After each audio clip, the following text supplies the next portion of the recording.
with the National Stewardship Action Council. I formed it because we really saw the need to have a C4 advocating for a circular and equitable, very important economy. And one of the first things, in 7 years that the big thing that we've helped work on is this Plastic Pollution Prevention and Packaging Producer Responsibility Act. And we're very proud to be part of this group that helped pull it off. But the hard part is still to come, which is the regulations and ensuring its proper implementation. But our vision is that the United States attain a circular and equitable economy, and that we continue to advocate for that. And I do want to say again, we have 500 people on this webinar, or at least registered. We are recording it, so everybody can watch it later. We are going to post it on the YouTube page and send it out, the link, once it's done and uploaded. We're going to ask, we have our presenters, we're going to ask only up to 3 clarifying questions. Clarifying questions being questions that you did not understand what that speaker said or what it meant, so that we can get everybody caught up before we move on to the next speaker. If we don't have clarifying questions, I'm just going to go straight to the next speaker. Our goal is that you understand how this bill came to be and how it was negotiated and what it does and what we see is going to happen with it in the implementation. And again, I'm going to kick it off and explain what was important to me in this negotiation.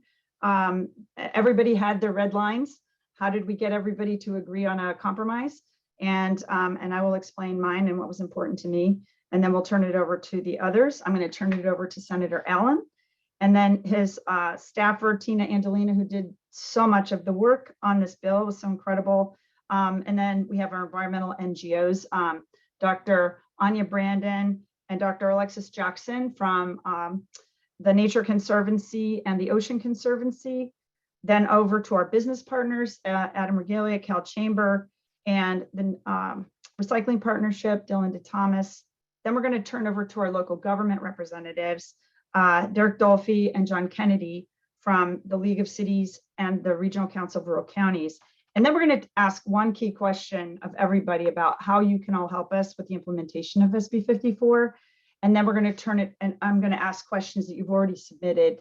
And I'm going to look to see which questions have the most thumbs up and the most interest in the Q&A. We are closing the chat. It's too busy with this many people. So next slide, please. So I just want to say quickly who we are. Again, a national 501c4 nonprofit that advocates for a circular and equitable economy. I speak all over the world. I'm speaking in Canada next month, actually, at their stewardship conference. I've been doing this 32 years and based in Sacramento, California. Next slide, please. We have a board of 10 more members. If anybody's interested in joining us, let us know. We've worked very hard to get a breadth of people and locations and backgrounds, everything from wastewater to foundations that work in this space to companies and consultants. Next slide, please. And we also have a 501c3, the Stewardship Action Foundation, and that is the nonprofit arm that actually does the education and outreach for all the advocacy work we do at the C4. I want to thank our board members, Eric, Maya, Scheinman, and Michael from the City of Los Angeles. Next slide, please. So I want to start with this very foundational piece, is what is a circular economy? I personally believe it's, we follow Ellen MacArthur's definition, which is that it's a multifaceted approach with a focus on producers, which must embrace sustainable design, using regenerative materials and collecting end-of-life products and materials for continuous use. So the 3 principles, this is not just recycling. A truly circular economy will design waste and pollution out of the system. This bill does that. We're going to explain how. Keeps products and materials in use. Again, this bill does that. We'll explain how. And regenerates natural systems. This is the one that most people forget about, but is very, very important. And I know Dr. Brandon and Dr. Jackson are going to talk about this. Very important. And it decouples the economic activity from the consumption of finite resources. So this is why I say I am not aware of a bill that does all of these things in one place, except this one. If somebody knows of one, please let me know anywhere in the world. I'd love to know about it, but so far I haven't seen one. Next slide, please. And I want to say very briefly the difference between extended producer responsibility versus product stewardship. those two terms get switched a lot to us. And the way I talk about it, true producer responsibility is where the producers are paying as a part of a cost of doing business to take back and manage their products at end of life. It's not a visible fee to consumers collected by retailers and government. And I know that others have different opinions on that. I'm just explaining our position on that. And we all know that the devil lives in the details. We can have wonderful ideas and terrific plans and even a terrific bill, but the details matter and the implementation matters. So that's important. Next slide, please. And we're going to talk about some of those details. And I want to just quickly cover some of the things that have led to the fact that we could even pass this bill. So when I started in at the California Product Stewardship Council in 2007, we worked very hard to pass the first bills in 2008 and then 2010, and then we started working on local ordinances. This is a picture of the Ninth Circuit Court hearing Alameda County's first EPR ordinance in the country for medicine disposal, and the fight that pharma had to declare that it was a violation of the Commerce Clause. And it made me cry because it was like the first time we had really intelligent judicial, judges and lawyers talking about EPR and whether local governments had the authority to use that policy tool. And they upheld it. And it was appealed, next slide, please, to the US Supreme Court. And Alameda won.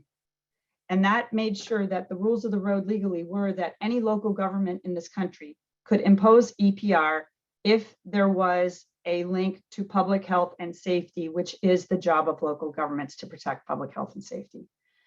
So that was a huge win because that gave us a huge policy tool to be used at the local level. And we did. In California, I helped pass 12 ordinances by counties on pharmaceuticals, which drove them to help work with us on a statewide bill, SB 212 by Senator Jackson, which then was, I believe, one of our first great EPR bills here in California. Next slide, please.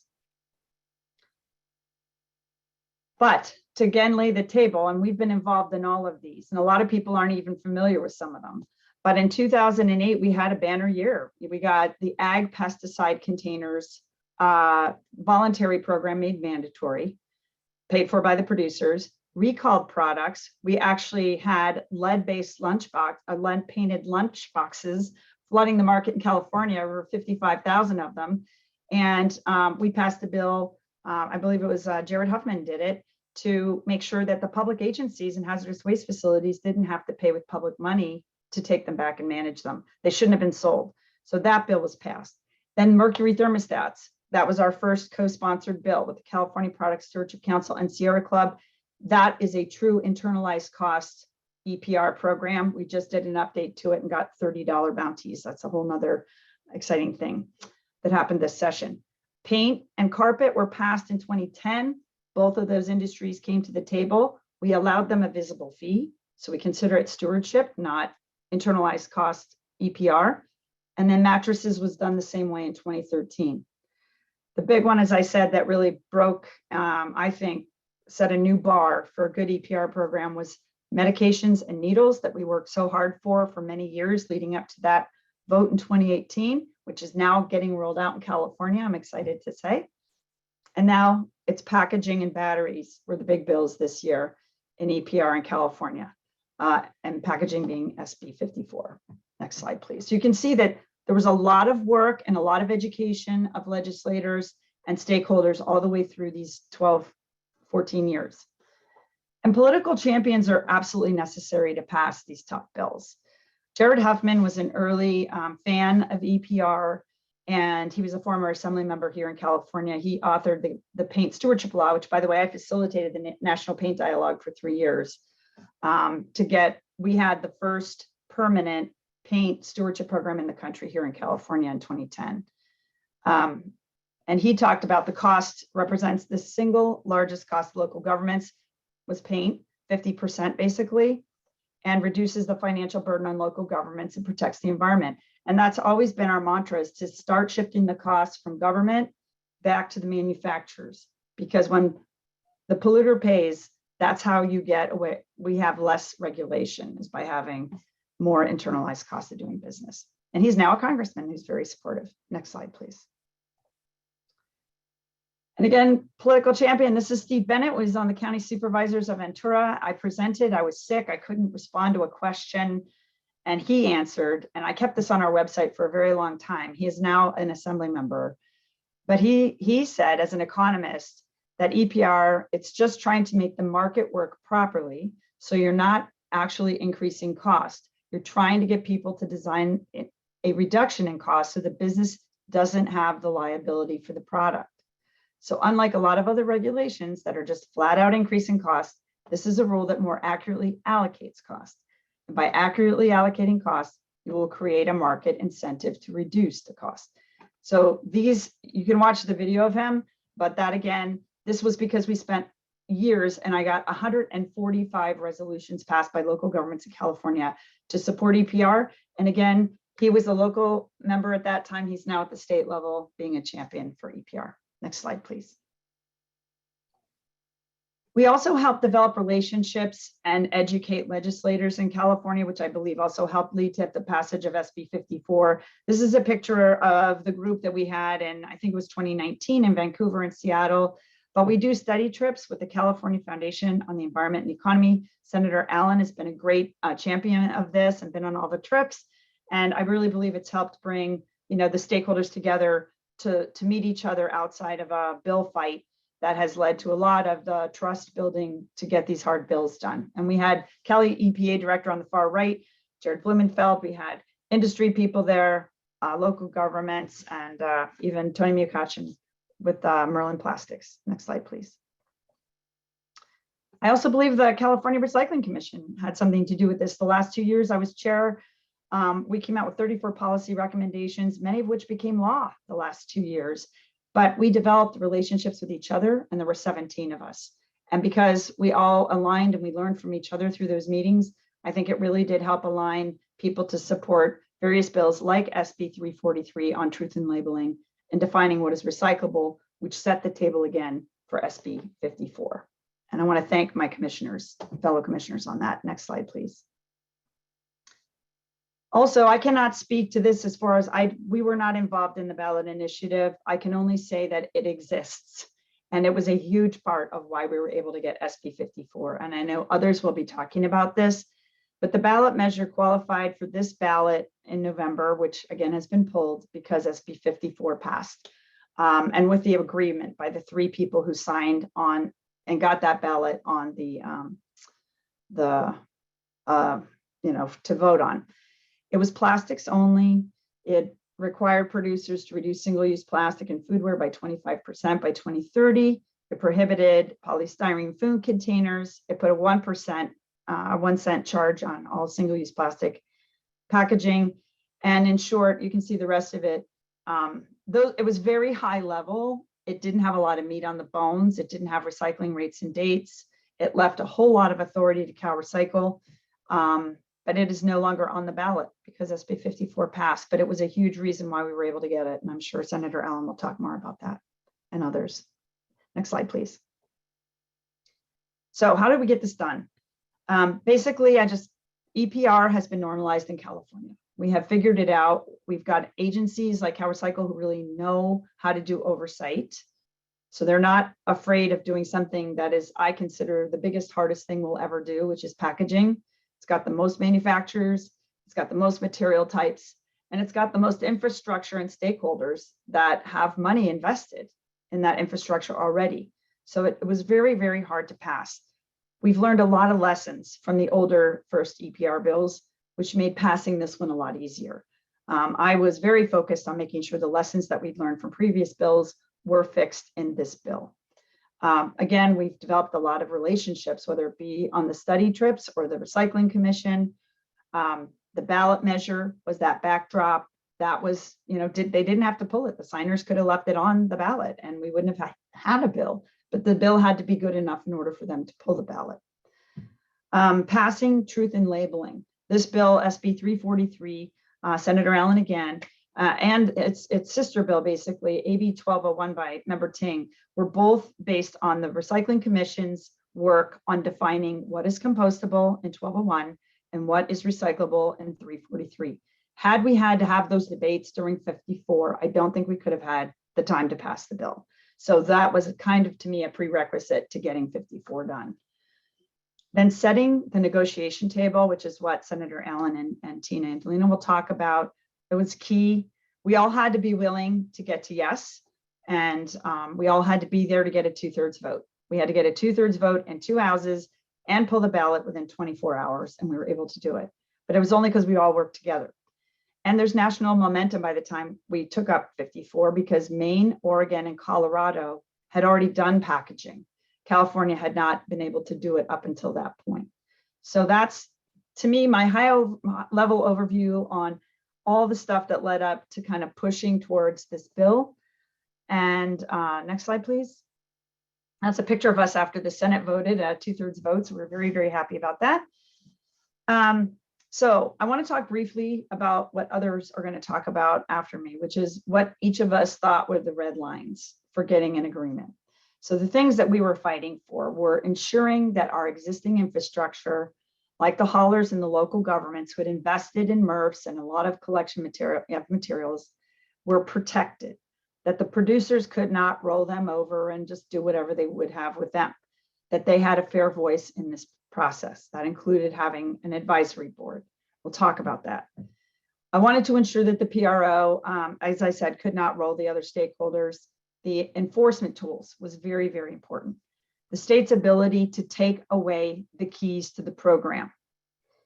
Now, this has never been done before, as far as I know. So again, if anybody knows where it's been done in the world, please let me know. But because of the carpet example and all this round and round with plans and fines and plans and fines, and it's not working, we wanted to be able to say to the state, you have the right to make sure this is working for the public's benefit.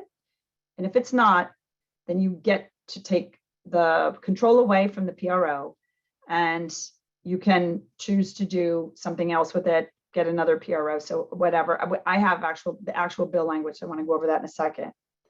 We also wanted to make sure we had strong enforcement tool on the fine. These are very big companies, and up to $50,000 a day is the fining point. We did that in the Farmer Sharps bill as well, because it's pharma, they have a lot of money as well. I wanted to make it meaningful so they wouldn't just pay fines and move on. And then the advisory board that we've talked about. I didn't want producers to be voting members to advise themselves. They can be there, they can give input, but the advisory board votes without the producers as members, without a vote, I should say. And then requiring radical transparency. Everything should be clear all the way through, where the materials go, are they truly getting recycled, et cetera. Having a strong recycling definition, and we talked about 343, how that laid the groundwork, and then hard recycling rates and dates, and refill rates and dates, and source reduction rates and dates, because without hard goals, that would have to be negotiated in regulation, and that could be very time consuming and problematic. Next slide, please. So I want to make sure everybody's clear on this language. This is exactly what the bill says.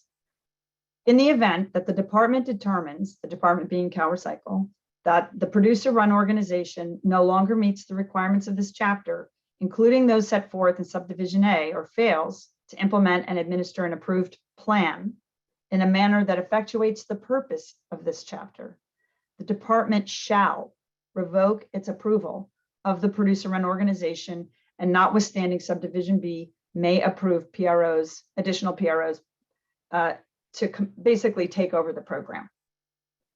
That is a very big hammer in my book. I don't think I've ever seen it before. So again, if you have, let me know. Next slide, please. And I did want to highlight the environmental justice provisions of the bill. I will not read them all, but you have the slide and you have the video.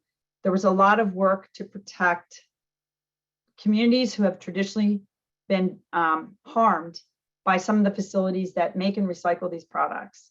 And we wanted to make sure, and I cannot speak for EJ groups, they speak for themselves, but I just wanted to highlight how much effort went into trying to make sure that there was all kinds of checks and balances to protect the impacts to disadvantaged, low-income or rural communities. And there's lots of tools in the toolbox for that. So next slide, please. Now, I am going to look quickly in the Q&A, and I see a lot of very specific Is any possibility to have Zoom live transcription turned on? I guess we could do that. Is that, Victoria, can you turn on the live transcription? Is that an issue? I was just looking up how to do that. Give me 1 second, okay? Okay, thank you. And we will, I don't see any other clarifying questions, so I'm going to go ahead and move on to really the person who made this all happen, Senator Ben Allen. So Senator Allen, take it away. You there? Uh-oh, has he dropped off? It looks like he's not on right now. I don't know what happened. Hopefully he's getting back on. I'm going to quickly text him. Or Tina, maybe you could text the senator and see if he can get back on. I certainly, or Yeah, maybe he just messaged me back saying his internet froze. of course. Well, do you want to start his? I can start giving. I mean, he gives it much better than I do, but we could advance to. Oh, he's getting back on. He says if he's not on in just a few seconds, we could advance to my slides and have me go quickly ahead of him until he resolves his difficulties. Okay, that sounds good. And I'll read just one of the questions in there, which is that they're hoping that we can address how SB 54 navigated. It's aligning with SB 343 in terms of the definition of recyclable.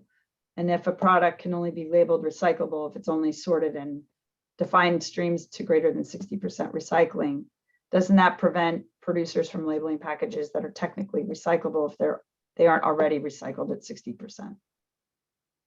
So we'll take that under consideration. I think Senator Allen, is he back on? No.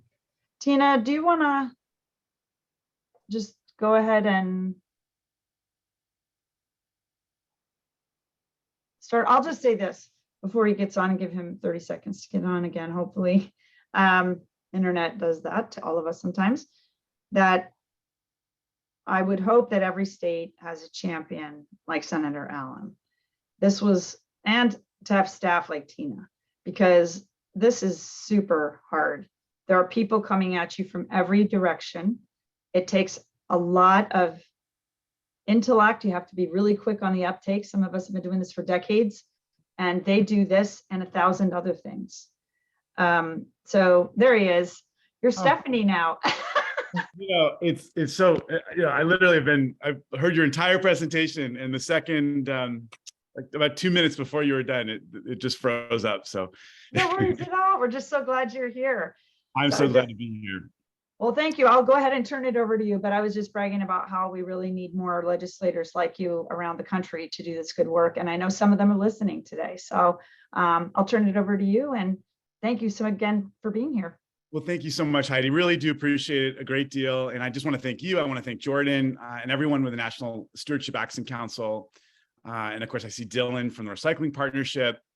Thank you for putting on this event and for just the countless hours that you talked a little bit about that you all spent on this effort. So many people from that effort are here on the Zoom right now. And your expertise in all these different states and all the policies that you talked about that built up to SB 54 were absolutely essential to getting this policy right in the end of the day. Let's go on to the next slide.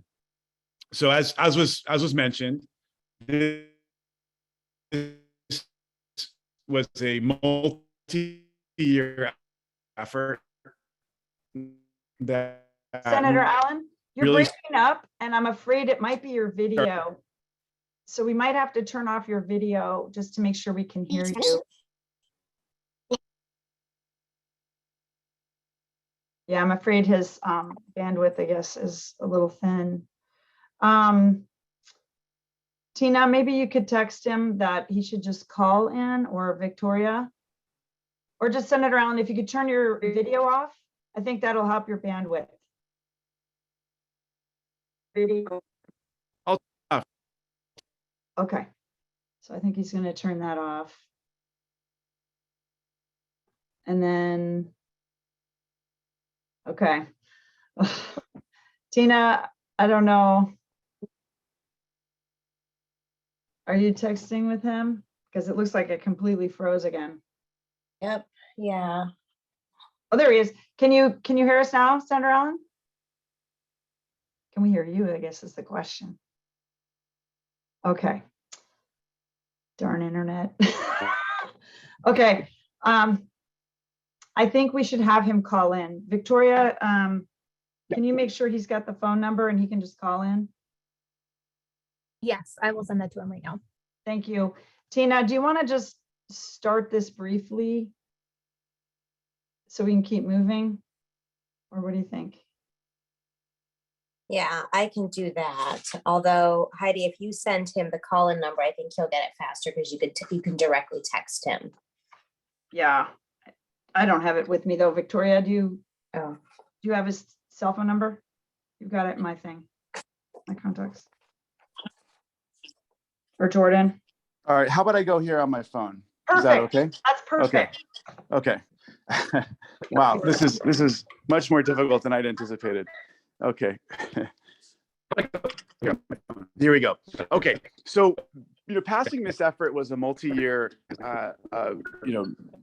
job that really did start with National Sword, and we saw a lot of increased cost to local government handling material that were that were mounting. It was becoming a real crisis.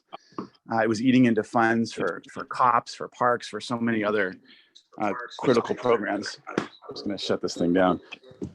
Oh, I just hate the technology. Don't worry about it. Yeah, but just make sure that speaker's off so we don't get feedback. Yeah, I just closed it. Okay, so it was really clear to us that that one-off solutions like straws on demand, all these smaller plastic spills that were important bills, but they just ultimately they really weren't enough. We needed a larger framework to tackle the crisis, and they also gave people the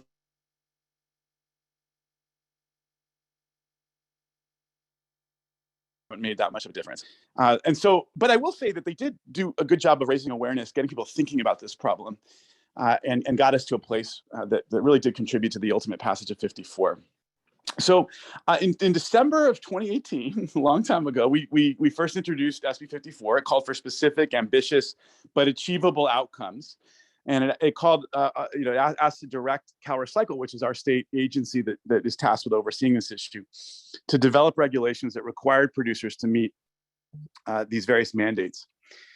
This was very much modeled on our successful climate policy, where the legislature set ambitious rates and dates and goals, handed it over to an agency to help us figure out how to get there. I think recognizing both the expertise that the department has, the agency has, while also the difficulties of getting meaningful work done on through the legislature when everyone is kind of poring over the particular details of how to get to various goals and rates.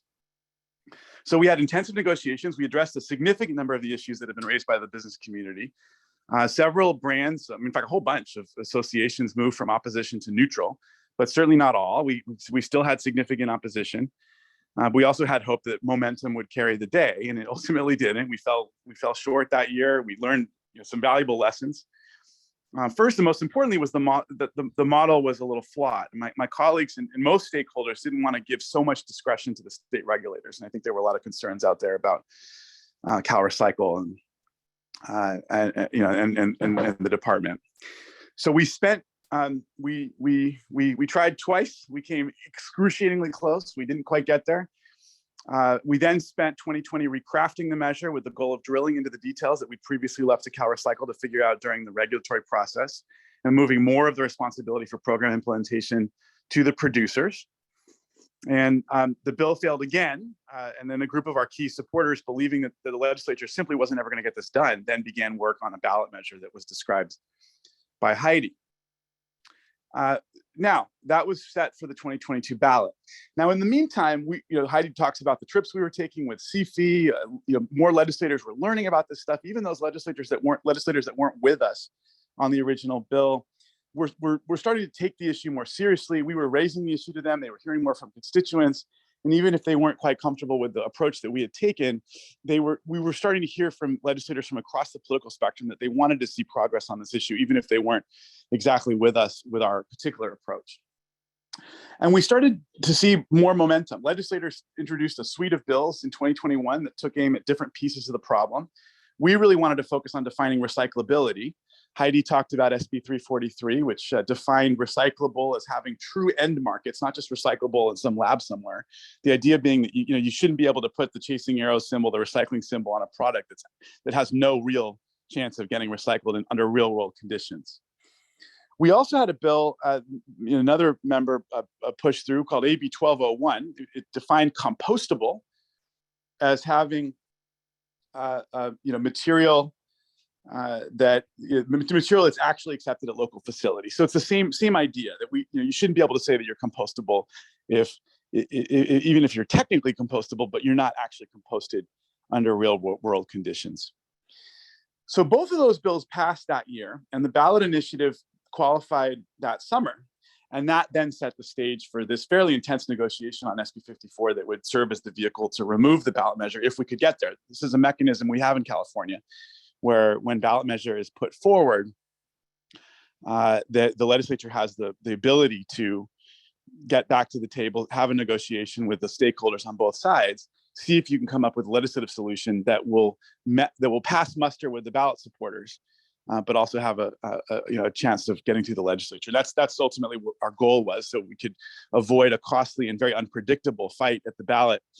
This is interesting. We saw in the polling that people really did want to see action on plastics. It was, when initially put forward on people's polls, the ballot measure polled very well. But we also knew that a major spend by opposition could defeat the ballot measure, and then we'd be back to square one with no progress having been made, and in fact a more unpredictable set of circumstances. So it set the stage for us to negotiate. Let's talk about the scope of the bill.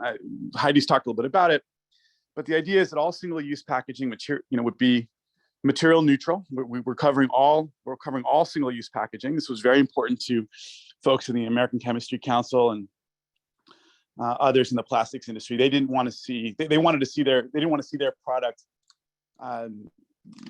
treated totally differently than other products. Of course, we all know that plastics tend to be less recyclable under real world conditions than aluminum or glass.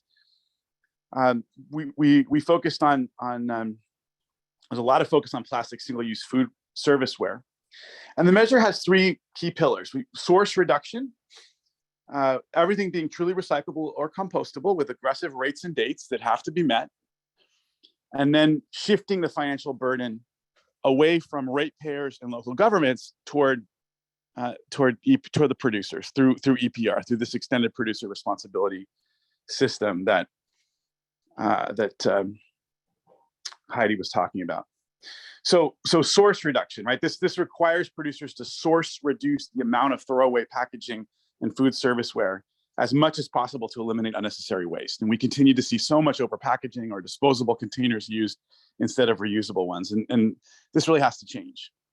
Then the bill requires that whatever's left on the market would truly be recyclable or compostable, as we've discussed. And to help to build the necessary markets for this material, we wanted to make sure that the bill includes ambitious recycling rate. Now, why EPR? We need producers to have skin in the game. The bill allows producers a great deal of flexibility on how to achieve these mandates, but requires them to work together through producer responsibility organizations to increase efficiency. This shift in responsibilities, it's really critical because it's the producers who decide. They're the ones who have the most tools at their disposal to determine the design and shape and make of their products. So if it's a producer who decides if a shampoo bottle is going to, if shampoo is going to be sold in a bottle that's really recyclable or not, they know their markets, they know their customers. It's also the producers of these bottles that decide whether or not to manufacture the container with cheap virgin plastics or post-consumer resins that are that can actually be recycled again. And of course, what we found until this bill is that in nearly every case, producers are going to opt for the cheap option, right? They're going to, the virgin plastic is so inexpensive, and it really harms the market for recycled material. And so, so the idea is that by requiring packaging to achieve high recycling rates, producers are going to take action to pursue more sustainable alternatives. The bill also pushes producers to, in that sense, invest in a robust reuse and refill infrastructure, shift from material types that can't be recycled. And you know, and in the end of the day, our goal was to create the infrastructure and push companies to make sustainable materials so that consumers don't have to think twice when standing in their kitchens trying to determine whether something should go into the blue bin or the trash. Now, there are 4 key provisions. We talk about source reduction, right? This is the hardest part of the negotiations. It's never been done before. I think we need to keep going. Yeah, okay, yeah, advance the slides a little bit more. Yeah, so source reduction, there we go. So source reduction. So this was a tough part of the negotiations. We focused with regards to source reduction, it's plastics only. We set out a 25% source reduction mandate. That's aggregated. It's not done by producers, so it's industry-wide. 10% of it of the source reduction has to come from reuse, refill, or from eliminating plastics. And we have interim targets: 10% by 2027. We allow for 2% of that to come from reuse or refill, 20% by 2030, with 4% from reuse, refill. And this is ultimately focusing on optimization, lightweighting, concentrating, shifting to another packaging type. We did allow for the use of recycling content to be considered an alternative compliance with our source reduction mandates. That's capped at 8%. And we can get into all those details if people want to hear more about them. The next slide is about sustainable packaging. So this was an important part of the negotiations. We have to have sustainable packaging. So this is packaging that's deemed by the department CalRecyclable, to be recyclable per the SB 343 definition, or compostable per the AB 1201 definition that we discussed earlier. And in order for it to be really deemed compostable, it has to meet high and ever increasing rates for compostability at composting facilities in the state. The next slide talks a little bit about about the great debate over polystyrene, styrofoam. And we did not ban polystyrene. This was a point of real contention. A lot of the environmentalists really wanted an outright ban of polystyrene, but that was a real challenge for the negotiators from the chamber, who have had a long-standing position opposing any kind of explicit product ban. So we really had to dig deep. This was one of the toughest and stickiest parts of our negotiation. In the end of the day, we got to a place where we put in place an aggressive interim standard for extended polystyrene. So we created an earlier performance standard for them. That's 25% recycling rate by 2025. CalRecycle would have the power to determine the recycling rate, and that's where we ended up landing. It's going to be exceedingly difficult for polystyrene, given how low their recycling rates are right now, to meet that. But the folks on the business side really wanted to give them a fighting chance to meet those rates if they could. And of course, on our side, with regards to the legislators, we wanted to make sure that if we were going to give that flexibility, that there'd be a really strong set of standards for overseeing the rates and compliance, and we made sure that CalRecycle has that power when it comes to determining the rate. And then the next slide, the last two elements, how the PRO is structured. This is really important. There's a lot of criticism. Oh, you're just handing over all the power to businesses to regulate themselves. With no question that we wanted to put businesses in the driver's seat to try to figure out how to meet these rates and dates, because in the end of the day, we felt that business is best. They know their markets, they know their products best. They're best placed to make these kinds of decisions for their products. However, a critical part of this is ensuring that they meet the rates and dates that we agreed on. And that's why oversight and enforcement are such an important part of this story. And we give a pretty considerable oversight and enforcement power to CalRecycle that I'm going to talk about. We also have fees and funding associated with the bill. So the slide 11 talks about how the PR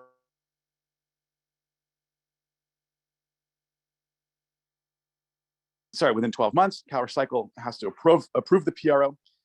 This first PRO, it's almost like the supercontinent PRO, which will include all material types, But then over time, additional PROs can be approved that will cover different parts of industry. The PRO has to develop a plan and a budget, and the plan's reviewed by an advisory board that we established that has stakeholders from all different perspectives.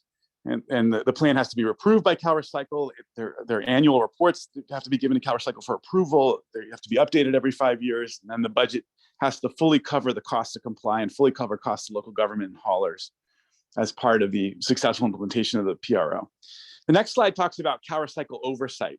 What powers does CalRecycle have? CalRecycle has to approve the PRO and the plan. It has to conduct a needs assessment to determine investments needed to meet the mandates. It publishes a list of material that is recyclable, compostable. It also publishes recycling rates.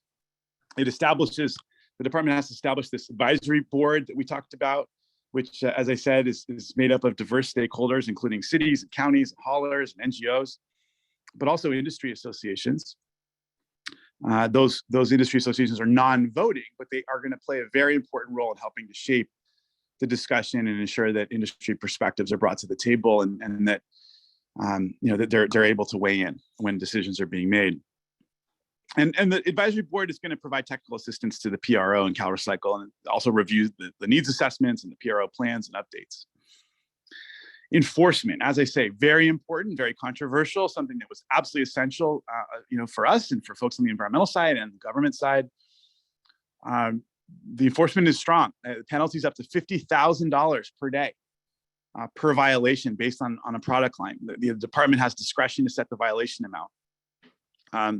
But the penalties do go up to $50,000 per day per product per violation. So that can really rack up if CalRecycle does want to go after someone for gross non-compliance. Now, that being said, this is not about punishment. This is about trying to get people to do the right thing. That's ultimately has to be the focus of our work. And so we have a mechanism for a corrective action plan. An entity in violation has the ability to submit a corrective action plan. These can be approved for up to 24 months with a one-time 12-month extension. Now, CalRecycle does have the right to revoke a PRO for non-compliance. This is the very first time that the department has been given this authority in an EPR program, and that's really important. We learned from some of the weaknesses, quite frankly, in the past EPR programs that Heidi worked on, and she worked on. So those were great programs, but we learned from them because they were ultimately not as strong as we would have liked. And we've been able to incorporate some of those learnings into this bill. The next slide talks about fees. This is important. All material types pay a fee to the PRO to cover costs, including costs to pull material through the system, administrative costs of the PRO, and the administrative costs for CalRecycle. And the fees are eco-modulated. So this provides a mechanism for the fee system to be reflective of the quality and environmental, the relative levels of sustainability associated with a product. So we're trying to encourage folks to move toward more environmentally friendly products. And so we eco-modulate the fee based on the ease of recyclability or compostability, the use of post-consumer content, the efforts of the company to source reduce, the standardization of packaging, the presence of hazardous materials, and also proper labeling. The next slide talks about this fund that we've been able to create, which is really a pretty extraordinary thing, certainly something that's very important for our friends in the environmental justice community, but I think it's going to make a big difference on a lot of levels. The plastic covered material are going to pay a surcharge into this California Plastic Pollution Mitigation Fund that generates $500 million a year for 10 years. And that money is going to be used to mitigate the environmental and public health impacts of plastic. It gets appropriated through the legislature for investments in environmental and environmental health programs and projects. And this is something that Heidi alluded to, that a significant percentage of the funding is going to be directed to benefit low income and disadvantaged communities. $350 million of the funding. So as I say, $500 million total per year for 10 years. 350 of that comes from producers, directly from the plastics producers. And then 150 will come from the plastics resins manufacturers. So we figured that split out. Next slide. So we're very proud of the work that we got done. But I will say one of the things that I've reiterated over and over through this many-year process is that if, you know, as I'm very pleased for what this is going to mean for California, for our environment, but also for our local governments. I think it's going to make a big difference in helping their budgets, because they're the ones left holding the bag so much of the time when it comes to all of this plastic waste that just keeps pushing out onto the market. And that, of course, gets passed on to ratepayers. But I will say that I've said this over and over again, I will have considered this whole effort to be a failure if we are not able to scale this model. Obviously, every state, other jurisdictions will adopt different versions, and you know, to a large extent, we base this model off of things that we learned about from other countries, particularly in Canada and elsewhere. But you know, this is a global effort. We are excited about the impact this is going to have on global markets. We're already, Heidi and I were talking about this the other day. We're already getting phone calls from all sorts of producers in the sustainable packaging field that are getting calls from the big manufacturers, the big producers, the big distributors, saying, "Hey, you know, we that product you were pitching to us a couple of years ago to do right by the environment. Now we're really interested. Now that California has passed SB 54, and we're really proud of that. You know, it's something that let's see, I will. Senator, I have a question You for can hear you. me now, probably. Oh, go ahead. You know, we're really proud of that, and in the end of the day, this is all about ensuring that we're able to scale this effort in a way that will make a big difference for our environment, for our communities, and for the next generation. So, thank you so much, and very, very special shout out to my staffer Tina, who helped to jockey this negotiation over many years, but particularly the 8-9 months that got us to this negotiated settlement. And then, by the way, once we had that settlement, the deal, it was then a whole nother set of negotiations with some of the powers that be, the Cal Recycle, the governor's office, legislative leadership, and others who weighed in. So a long effort, but we're so excited to see where it's going to lead. Thank you so much, Senator. And I know we all have to be like technical experts nowadays by ourselves. So thanks for working through all that. So now I think we're going to just turn it over. I'm not seeing any clarifying questions. I see a lot of detailed questions, and we're going to hold those to the end. So, and we've got 203 people on right now. So thank you again for joining us. I'm going to turn it over to Tina Andolina, and she's going to go through the process here and what this did. So Tina. And I want to again thank Tina. She worked so hard in this, so many hours, weekends, evenings, and took information from everybody in the world. I think only she has everything in her head. So thank you again for all your work. Thank you so much, Heidi. And it is an absolute pleasure to be here. Can you guys hear me okay? Beautifully. Okay, wonderful. All right, so that was a fantastic overview of basically the guts of SB 54. Now that it's the law of the land here in California, I want to take a moment and walk through the process to help folks who are both thinking about how to put something like this together, but then also hopefully this will address some of the questions that we've already seen pop up in the chat. So as Senator Allen mentioned, we first introduced SB 54 in December of 2018 to move the bill during the 2019-2020 legislative session, though we were under no illusion we could get it done in 1 or even 2 years. In fact, we joked that this was probably going to be at best a 4-year effort. So now we can say we got it done under budget and sooner than expected, since it was, you know, technically 3.5 years. So leading up to the effort, as Senator Allen mentioned, we really wanted to put together a holistic approach to tackling plastic waste, packaging waste, foodware, and one-off bills focusing on either straws or cutlery, you name it, weren't really going to get us where we wanted to go.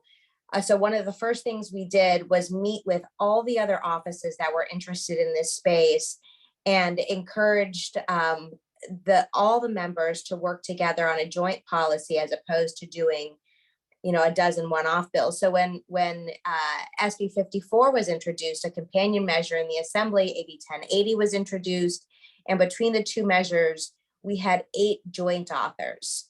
So, Heidi mentioned that the bills that were a run-up to getting 54 introduced, all that work generated a great deal of interest in this space. So we did have a wonderful group of Assembly members and senators dedicated to this issue, trying to move this forward. The first version of the policy was very much command and control. CalRecycle was going to promulgate regulations to basically dictate the various policy details that seemed really tough when we first were looking to bite off such a big policy. And we were able to spend that year of 2019 in really intensive negotiations, combing through the policy. We had weekly meetings all summer long of, anywhere between 30 to 50 lobbyists. This was pre-COVID, so we had, 50 lobbyists in a room going through the details of the bill and trying to generate the feedback that we needed to see if we could get to a compromise proposal. And, at the end of 2019, we had removed a lot of opposition by addressing key concerns. And, some of those key concerns that we were able to address include, putting what became the beginnings of the advisory board together to ensure that there was going to be meaningful stakeholder engagement going forward. Some of the critical exemptions that are in 54 today were a product of those discussions over the summer. So we really, really got into the nuts and bolts of some of the policy pieces. But again, we weren't able to get the bills passed in 2019. So they carried over into 2020. And really, it was full steam ahead in 2020. Our goal was to resolve the remaining issues and see if we could address some of the outstanding business concerns and move the bill pretty quickly that year. And of course, COVID hit. And shut down the legislature for several weeks. And I would say that without a doubt, COVID made it far more difficult to continue convening such a broad, diverse array of stakeholders. I mean, you had the cities and counties who were, absolutely had bigger fish to fry at this time, right? So they're dealing with the hit to their local revenue because of COVID, trying to provide services to their communities. It was really difficult to keep momentum going on 54 with COVID. But by the summer, we had been able to come up for air a little bit. We couldn't meet. There was no longer these, grand meetings of, 50 lobbyists in a room. So it was a whole lot of shuttle diplomacy, talking to one group of stakeholders and another group of stakeholders, seeing if it was possible to thread the needle on the outstanding provisions. And truth be told, it just really wasn't. We 1080, AB 1080, which was the Assembly vehicle, we were able to get that off the Senate floor, but we weren't able to get enough votes for SB 54 in 2020. And it was very clear that there were still far too many outstanding issues. There was still too much discretion left to the agency.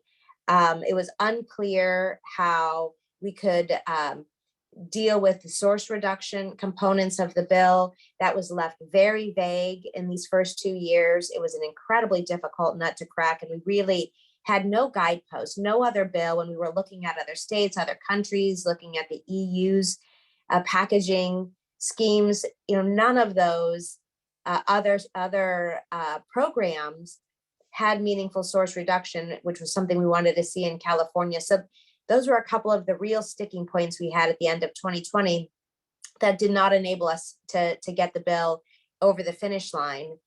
And things really changed when a group of our supporters, as Senator Allen mentioned, qualified a ballot measure for the 2022 ballot. That meant that we would be given basically 18 months from when that qualified to get a measure passed through the legislature. And if we could do that, if we could find a compromise and get something through the legislature, then we could have a bill replace the ballot measure. And that had benefits in any number of ways, including first and foremost, in California, ballot measures, once passed by the voters, are very difficult to change. And we had already learned so much in the past 2 years dealing with the 2019 and 2020 session, that we knew that we were still going to learn a whole lot about this moving forward. So having something static didn't seem like, from the legislature's perspective, of the best option. But also, second, we really still wanted to get more detail into the measure to ensure that we weren't leaving too much discretion to the state agency. We really wanted to make sure that we were offering certainty to both the environmental NGO community and to the business community. So going into 2021, 2 things were done differently. First, there was no way we were going to have one grand bill. The CFE trips that Heidi mentioned and other interests in the legislature. I mean, there was, a package of bills introduced that year, I would say a dozen, getting at this issue from so many different angles. SB 343, which defined recyclability, and AB 1201, which defined compost, were 2 of the critical ones that influenced SB 54. But there were other bills that year as well that just really demonstrated that, California, the legislature and the voting public were really eager to see policy get advanced in this space after several years of failure. So 2021, as we did reintroduce SB 54, hardly moved it. We left it as a shell bill and really decided that what we needed to do was first focus on that definition of recyclability. And I'll just take a moment, since I know there were questions in the chat, to say that when we were writing 343 and defining what it meant to be recycled in California, it was for the purpose of what could use those chasing arrows, right? So if you wanted to put the chasing arrow on your package in the state of California under SB 343, you actually had to be collected and have true end markets. We knew that that was going to be the definition that would be used in SB 54. So it was critical that we got that right, but it was also critical that we ensured a long enough on-ramp. It wouldn't make any sense to tell a producer to take the chasing arrows off their product in 2025 or 2026, when we knew that they were going to be working hard to achieve ambitious recycling rates by 2028, 2030, and 2032. So we did have to ensure that there would be harmonization between the 2 policies.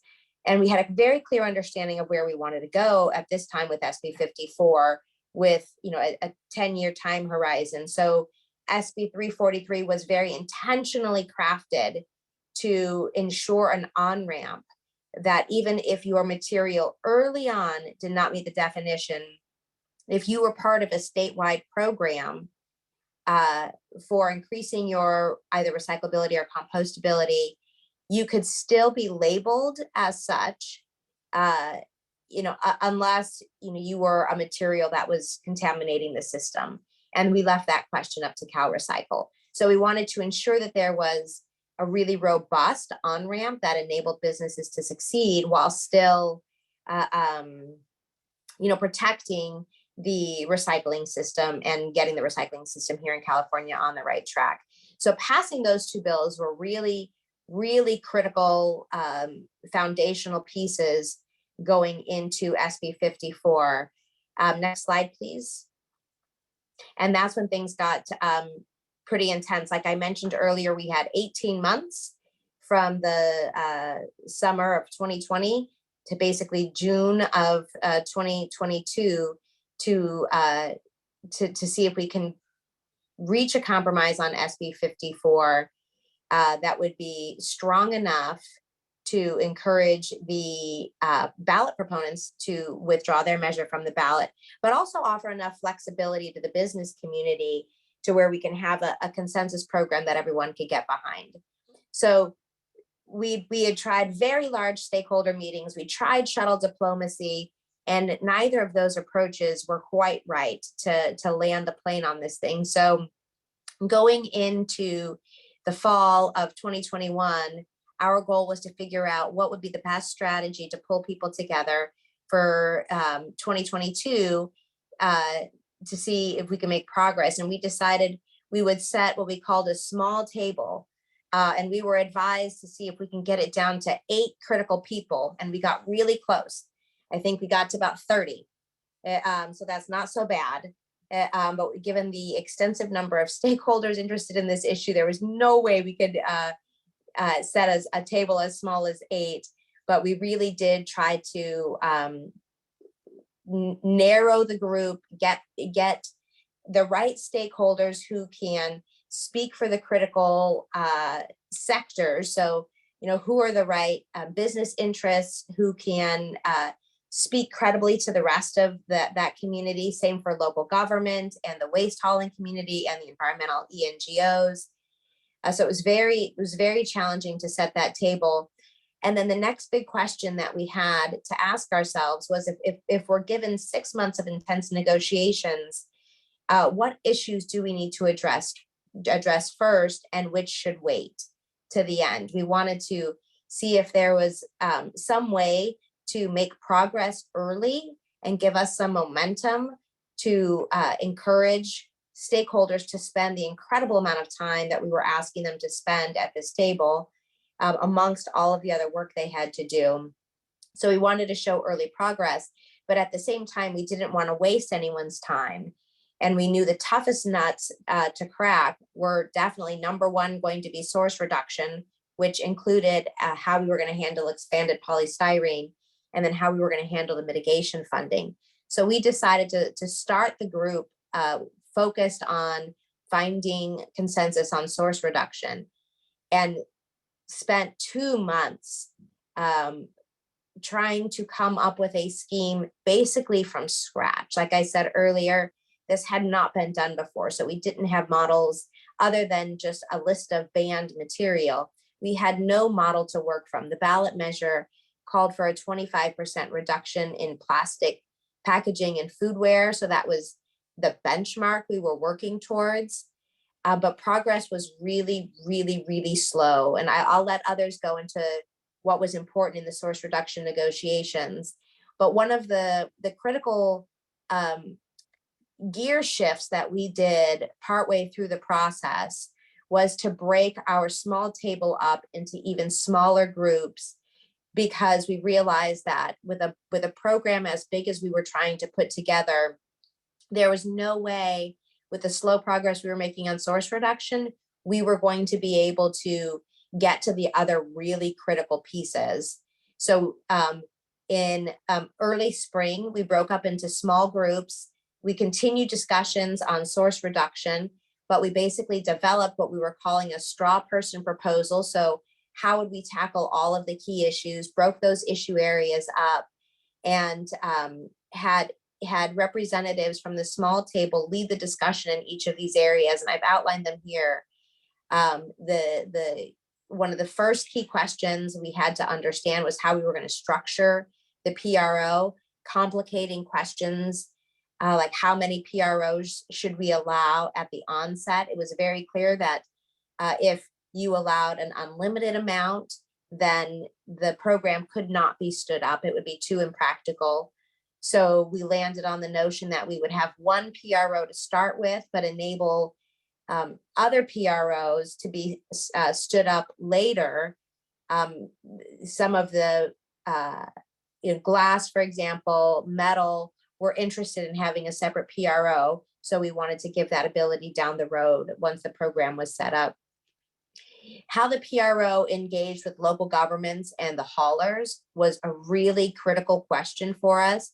We wanted to ensure that both local governments and our waste haulers were not shouldering the cost of implementing this program. This was going to be an EPR program, so the cost and the burden needed to be on the producers. That was a critical piece for us. So we had an entire set of negotiations focused solely on how the PRO would interact with local government and the haulers, what that feedback would be like, and how the cost would be covered. And then the fees and enforcement piece were also really critical.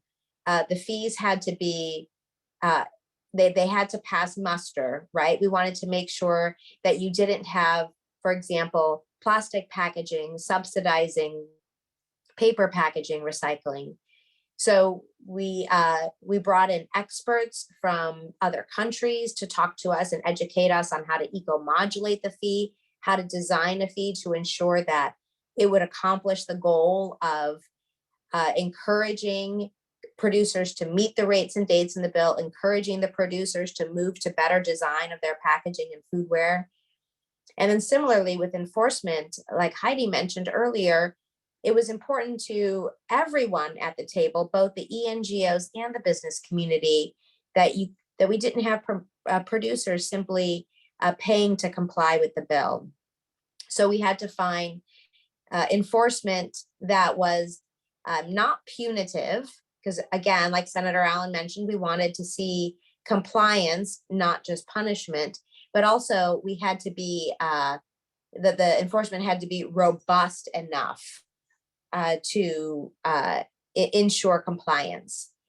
And with these small groups working really hard to mock up the straw person proposal, in April and May, we brought the group back together for what we called summits to walk through the proposals as a full group again, before sharing those drafts out more widely with the world.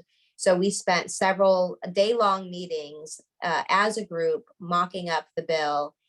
And then in May, we were finally able to share a draft out to the wider world. So while this small group of 30 people representing maybe 10 different entities were working really hard, we knew that we were going to take a first crack at this and then send it out to the rest of the stakeholder community, the other business interests, the other environmental groups, et cetera, to get feedback. And when we did that, we were still trying to land source reduction. We were still trying to negotiate the mitigation fees, and importantly, land that discussion between the haulers and the PRO, how the PRO would ensure that the haulers were made whole, while the PRO can ensure the haulers were actually collecting the material that they wanted to see get recycled. You know, I'm So going we were to highlight how I'm sorry, we're at 10 after 10 already. So I just want to make sure we get to our other speakers and some Yeah, questions. you bet. And Senator Allen already mentioned this very late in the final weeks. The administration and CalRecycle also came forward with a set of changes they wanted to see to the proposal. So we had our inner circle working very closely together to come up with a policy, got feedback from the wider world, and then got another layer of feedback from the administration, which influenced the final bill that passed in June. But it was really intense negotiations all the way through May and June to land those final pieces, which we did. And I'm happy to answer questions on how we got to the various pieces, various compromise points and what they mean. But that's sort of the process that we went through. And Heidi, I'll kick it back over to you. Thanks. And, as I said at the beginning, in 2 hours, we're not going to begin to cover everything that happened. We're going to do our very best to give you everything we can right now, but it's a lot. So we're going to have to turn it over now to, and thank you again, Tina, because that was very key on this whole negotiation part, but we're going to turn it over now to, I believe Dr. Anja Brandon is going to go first, and then she's going to kick it over to Dr. Alexis Jackson, who were both key in the inner circle working on the actual language of the bill. And Dr. Brandon's with Ocean Conservancy, and Dr. Jackson's with the Nature Conservancy. So I'll turn it over to you. Thank you so much. Great. Thanks, Heidi. We're actually going to do it in the reverse. Oh, okay. Whatever works. So thanks for the opportunity to join today. My name is Alexis. I'm an associate director with the Oceans program for the California chapter of the Nature Conservancy, and I'm really grateful to be co-presenting with Dr. Anja Brandon this morning. The threat of plastics to our oceans is what first brought the Nature Conservancy, the Monterey Bay Aquarium, Ocean Conservancy, and Oceana together as environmental NGOs to collectively explore the solutions to meaningfully address single-use plastic pollution. And the more that our organizations worked together to do research to better understand the problem and did advocacy. And the more work that countless organizations did on this problem, it was really kind of a collective effort, the more it was necessary to shift that narrative, because this isn't a problem that just affects oceans or coasts. Plastics are everywhere. Yes, they're a threat to marine life, but they're also in our rivers and lakes and littering our streets and our cities and rural agricultural communities. And we know that these tiny plastic fragments are ending up in our food, our drinking water, and even accumulating in our bodies. Next slide. And with plastic production skyrocketing, the plastic crisis is becoming the climate crisis. And we know that greenhouse gas emissions are associated with the full life cycle of plastics, and they're on track to outpace coal as a major contributor to climate change within the next 20 years. And we also know that, like too many environmental problems, the plastic pollution crisis is one that has an outsized negative impact on a number of disadvantaged and low-income communities that are already suffering from a number of environmental injustices. And so we needed to work collectively to find a comprehensive solution that addressed the full magnitude of the problem, that had an outsized reduction to production of plastics. We needed to be thinking about incentivizing circularity for those plastics that remained, providing resources to recover and restore those ecosystems impacted, and then also protecting those communities most harmed by the problem. Next slide. So our group started by engaging in previous policy efforts, which Senator Allen started to summarize, that were moving through the legislature in 2019 and 2020, those two bills, AB 1080 and SB 54.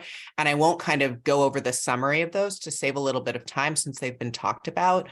I think that those bills were a start in the right direction, right, on thinking about a broad sweeping action, but we also recognize that there were some shortcomings. One of those was around how we work to reduce plastic waste.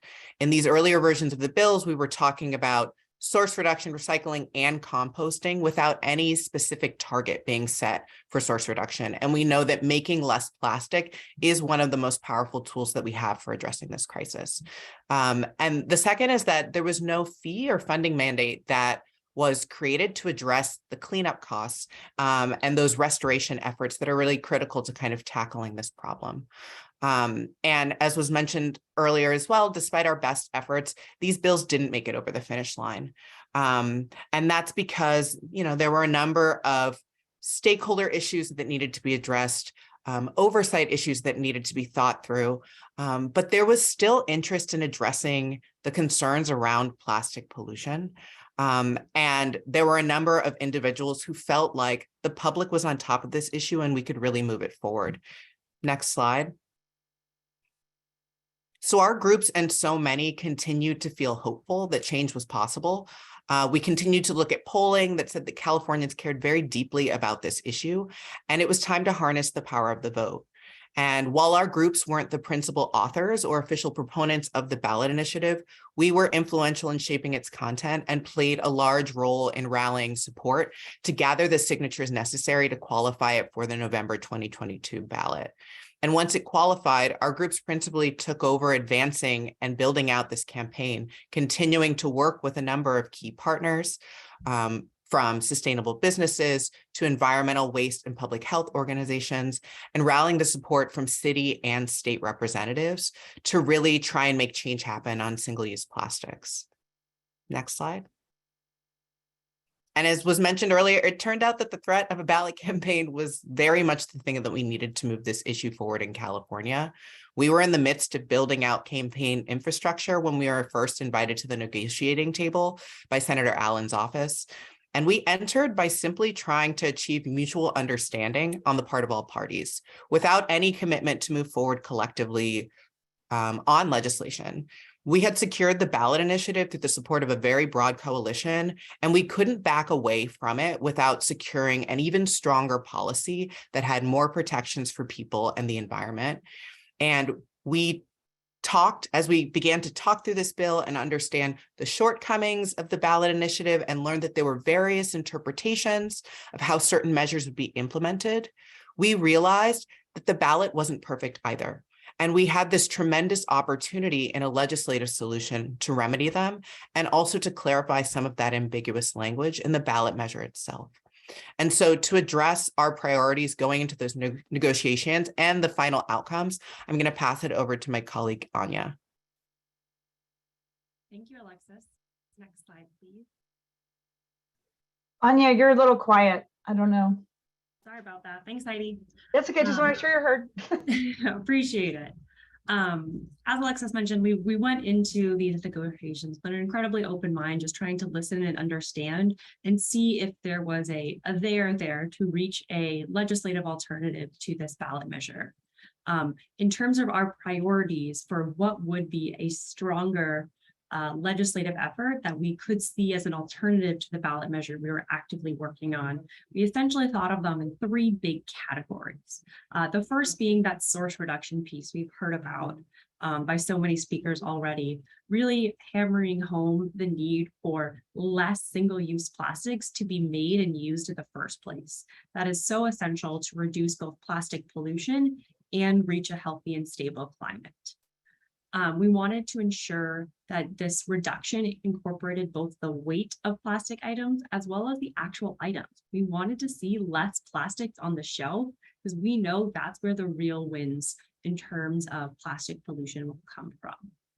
In the same category, we also wanted to see investments in our reuse economy by requiring investments in reuse and refill systems. We wanted to see a ban on kind of the worst offenders out there in terms of pollution and contamination in our recycling system, namely expanded polystyrene foodware. And we really wanted to ensure that if these measures alone weren't sufficient, that the state would have the authority to go above and beyond as needed to make sure that California is reaching that circular economy goal without the continued hockey stick or skyrocketing of plastic pollution. Our second big priority kind of falls into the category of these environmental mitigation funding. So really using fees on single-use plastics to disincentivize their use, invest in our recycling system, as well as fund the repair and remediation of California communities and ecosystems that have been impacted by plastic production and pollution. We wanted to ensure that this funding had prioritization to go to the communities that were most impacted by plastics throughout the state, as well as ensure that some of this funding was able to be used to restore and protect California's beautiful natural environment, which is one of the reasons that, both our group as ocean-focused and nature-focused groups were so critically involved in this issue. And the last big category that we wanted to see achieved in a legislative outcome was really shared among many of the stakeholders. And that was quite simply transparency and oversight. We wanted to make sure that if we passed a legislative alternative, that it would work. So we wanted public availability of data on source reduction and the PRO so that the citizens of California, as well as all of us who are sitting at the table, could check in and see how we were doing and if we were getting to the successful outcomes we wanted. We wanted interim targets for the same reason, to make sure that we didn't hit deadlines and say, oops, we didn't get there. We want to make sure we're set up and on the right path. And again, we wanted that state agency to have the authority to step in if and as needed to help re-guide the program or ultimately take over if necessary. So we go to the next slide. You'll see what we actually got in SB 54. And I won't belabor this point too much since Senator Allen did a great job of highlighting some of these pieces, as well as Heidi at the top. But in that source reduction bucket, we did get that 25% less single-use plastic packaging by weight and item count. The first legislation in the world that really tackled this issue at its core by requiring that we make and use less plastic to begin with. We got those investments in our reuse economy by requiring reuse and refill systems, as well as directly eliminating items of plastic, really ensuring that we are taking a step back and thinking first, do we need that packaging in the first place? Senator Allen already talked about the EPS foam foodware ban, which we see very much as a de facto ban starting 2025, given the lack of recyclability of that particular product. And we got California's Recycle Authority to increase the source reduction if there is growth after 2032.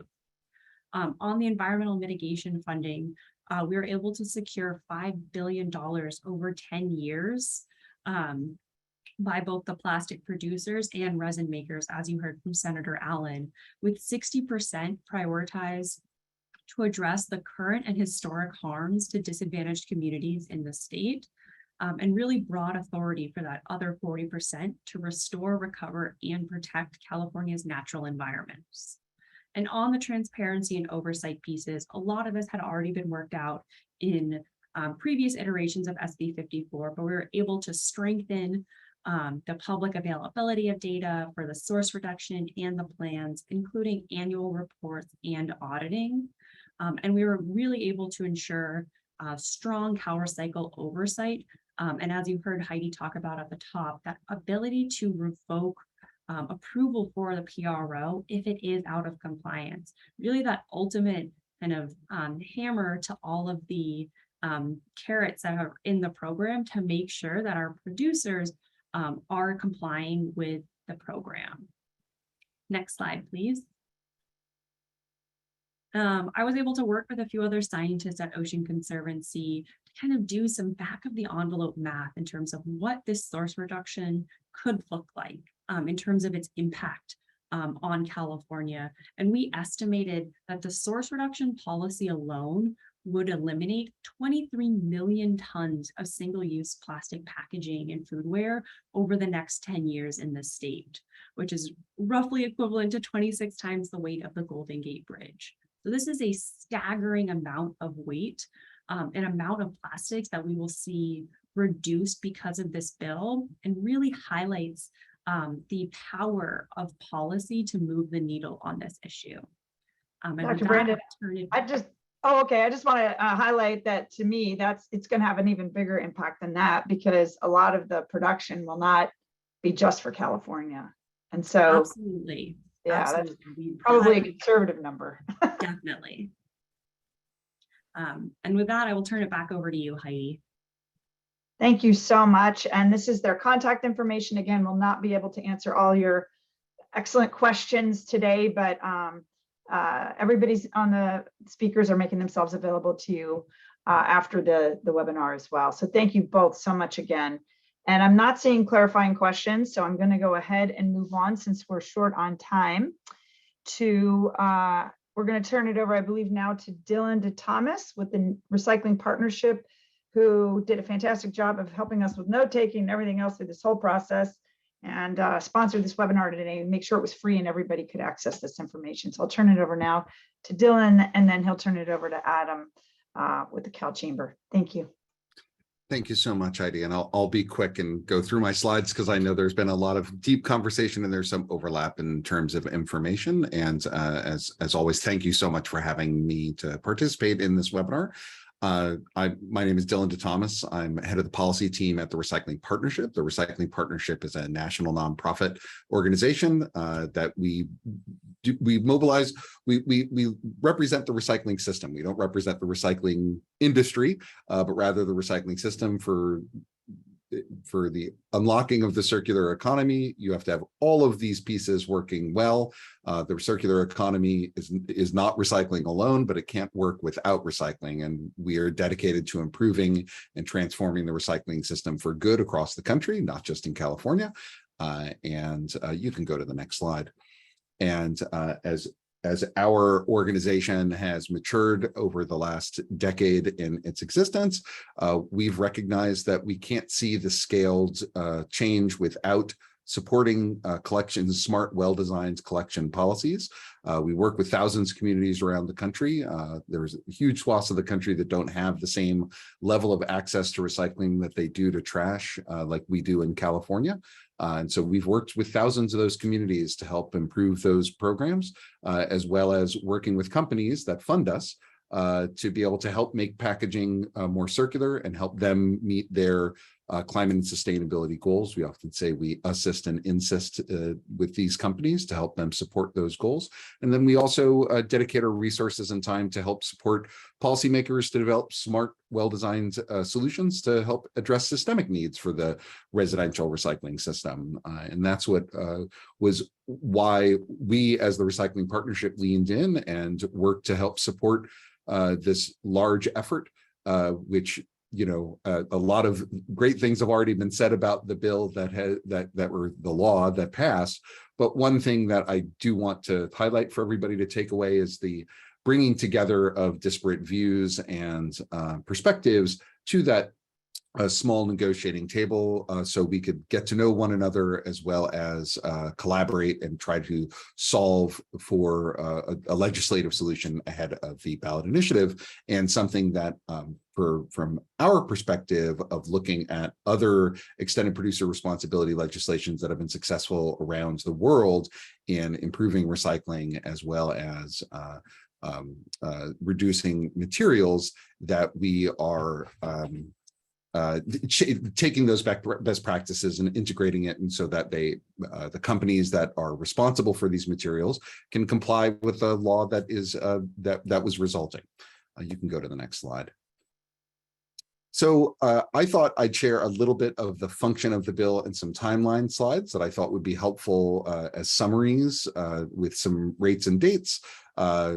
This has already been covered during Senator Allen's perspective, so you can go, or slides, so you can go to the next slide. This gets into a little bit more detail in terms of, and there was a question in the Q&A that was addressing this, of when these various pieces have to be in place and how they interact, not just interact with the different sections of the bill, but also with the compostability and recyclability labeling bills, SB 343 and AB 1201 respectively, for recycling and compostability, and how they interact to ultimate compliance of the bill, which by 2032. As you can see here, the advisory board will be in place in July of next year. At the beginning of 24, producers have to form a producer responsibility organization. PROs, I think, are sometimes represented as something negative in the system, but really they're engines for compliance. To be able to comply with the law, they have to be able to be organized, and they have to comply with the law. And that is how we give industry the flexibility to be able to comply with the very large and complex law that is going to impact what is sold on our store shelves and the way we buy our products that we consume every day. CalRecycle will be publishing their list of materials that are able to be labeled as recyclable and compostable by the beginning of 24, as well as publish the list of covered material categories. At the beginning of 25, CalRecycle will have the completed promulgation of the various regulations, the massive amount of regulations. That was another question in the Q&A that will have to be created to be able to implement this law. And then the beginning of 26, current recycling rates for each covered material category, not just the plastics, but all materials, will be published at the beginning of that. And then the last date on here is that in January 1, 27, that producers cannot sell covered materials without being part of a producer responsibility plan, or sooner if the plan is approved by both the advisory board as well as CalRecycle before then. You can go to the next slide. I did want to talk a little bit about exemptions. The bigger pieces of exemptions that were carved out of this are CRV covered materials. CRV, from some perspectives, already is a producer responsibility program, depending on. Oh, yes, Heidi. Just want to make sure people don't know from other states what CRV is.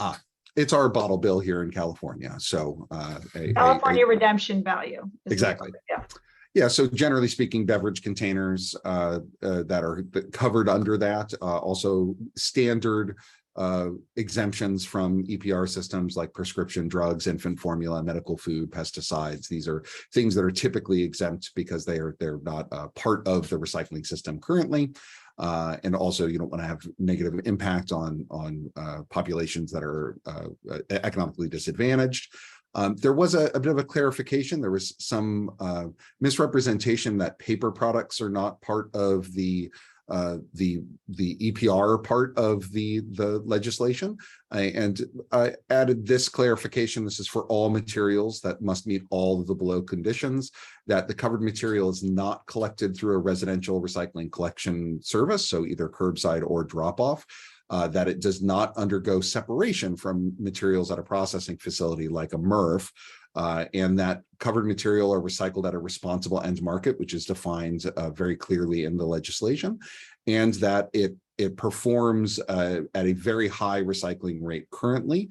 So this is not your stuff in your curbside bin that would be exempted, but rather a lot of the back of the house material at retail establishments, the packaging, that tertiary packaging that you often don't see as a consumer, that are often recycled at a very high rate.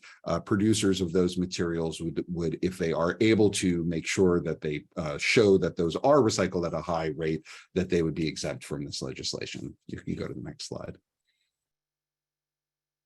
I talked about the PRO. This is a little bit of more detail as to what it needs to be, and I won't belabor this because Heidi and Senator Allen both got into this. You can go to the next slide. Obviously, there's a high amount of oversight, as Heidi talked about at the beginning. They direct the needs assessments. They determine the baseline for the plastic source reduction mandate.